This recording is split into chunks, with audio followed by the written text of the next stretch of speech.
You know, we all like to think our memory is like a perfect video camera, right? Recording everything just as it happened. But what if I told you that in the moments that matter most, our brains can kind of betray us? That they can zoom in on one tiny detail so intensely that everything else just fades to black? Today, we are diving deep into a fascinating and honestly a slightly terrifying glitch in our own minds. Okay, let's just jump right in with a little thought experiment. I want you to picture this. It's a terrifying, high stress situation. You're being robbed, and the person has a gun. Now, after they're gone, you're safe. What is the one thing you are absolutely positive you could describe to the police? Is it their face, what they were wearing, or is it the gun? If you said the weapon, well, you're definitely not alone. This image here, it captures the whole idea perfectly. Our attention literally zeroes in on the threat, on that one object that shouldn't be there, and the person holding it just kind of blurs into the background. And yeah, you guessed it, science has a name for this. We're talking about a memory illusion, and it's called the weapon focus effect. So what is it exactly? Well, to put it simply, weapon focus is what happens when a witness to a crime pours so much of their attention onto the weapon that their memory for other critical details, we're talking the attacker's face, their clothes, even the car they drove, it all becomes incredibly unreliable. And this is a huge, often overlooked problem for eyewitness testimony. Now, this isn't some newfangled theory. It's a solid concept that's been backed up for decades in forensic psychology.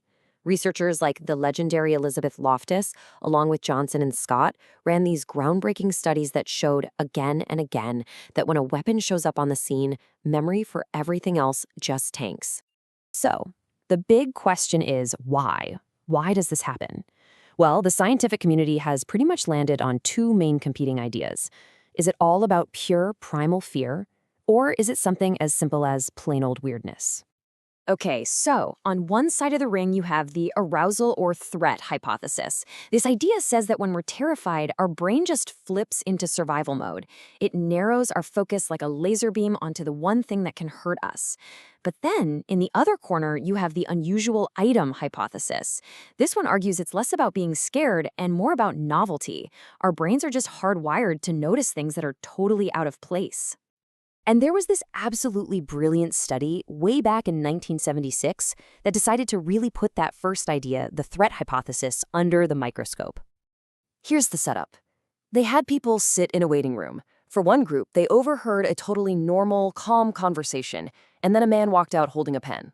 But the other group, they heard a violent, nasty argument, sounds of furniture being thrown, and then a man bursts out holding a bloody knife. After all that, everyone was asked to try and pick the man out of a police lineup. And the results? Whoa, they are striking.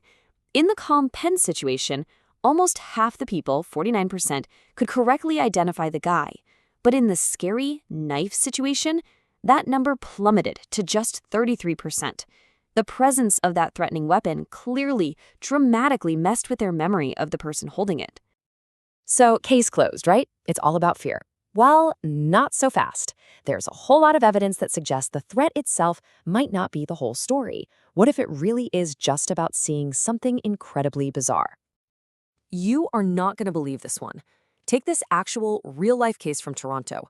A guy robbed a coffee shop by threatening to strangle a goose. Yes, a goose. And later, the witnesses told police they were so completely fixated on the sheer absurdity of seeing a goose in a coffee shop that they couldn't remember a single thing about the robber. And this isn't just some one-off wacky story. Scientists have actually recreated this effect in the lab using things that are super weird, but not necessarily scary. We're talking about a whole raw chicken, a tiny Pillsbury Doughboy, even a syringe full of red dye in studies they did with kids. The big takeaway here is that pretty much anything that's weird enough, threatening or not, can totally hijack our attention. But just when you think you've got it figured out, it gets even more complicated. Because it turns out it's not just about the object itself. Our own internal biases and expectations play a massive role in what we notice and what we end up forgetting. So to really get this, we need to talk about something called a schema. The easiest way to think about a schema is like a mental shortcut or a blueprint we use to organize the world. They create our expectations. You expect to see books in a library, right? And animals on a farm. When something breaks that pattern, it really grabs our attention. And this table perfectly illustrates how our personal schemas mess with the weapon focus effect. For example, research has shown the effect is actually strongest when the person with the weapon is a woman. Why? Because a woman holding a gun is seen as more unexpected. It violates our schema. And then, on the flip side, some studies have found the effect can be weaker when the perpetrator is black. This suggests that harmful stereotypes can actually make a weapon seem less unusual in that specific context, which completely changes what a witness might focus on. So we have this really complex, really powerful effect on our memory. Now, let's talk about where all of this plays out when the stakes are at their absolute highest, inside a courtroom. There's this dangerous paradox at the heart of our justice system. Juries find eyewitness testimony incredibly convincing. I mean, a confident witness pointing a finger. That's powerful stuff. And yet, decades of psychological research have shown us it is one of the single most unreliable forms of evidence we have. And the experts are on the same page. A staggering 87% of them agree that the weapon focus effect is a reliable enough phenomenon that it absolutely should be presented in court to help juries understand the real, true limits of human memory. This is exactly why it matters so much.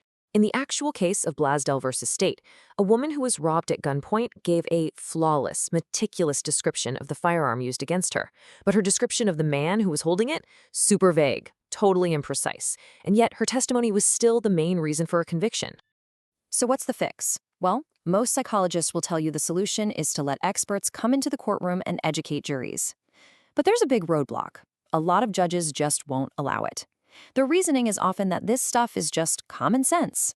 But the research shows the exact opposite. The average person on a jury has absolutely no idea how dramatically a weapon can warp a witness's memory. Now, on a more hopeful note, some research does suggest that this effect isn't totally unbeatable.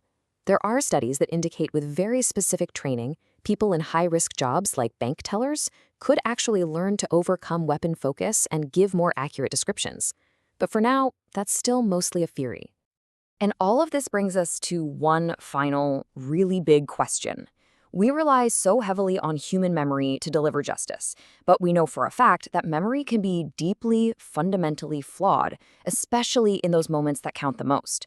So, knowing what we now know about just how fragile our own eyes and minds can be, how do we build a justice system that actually truly accounts for that?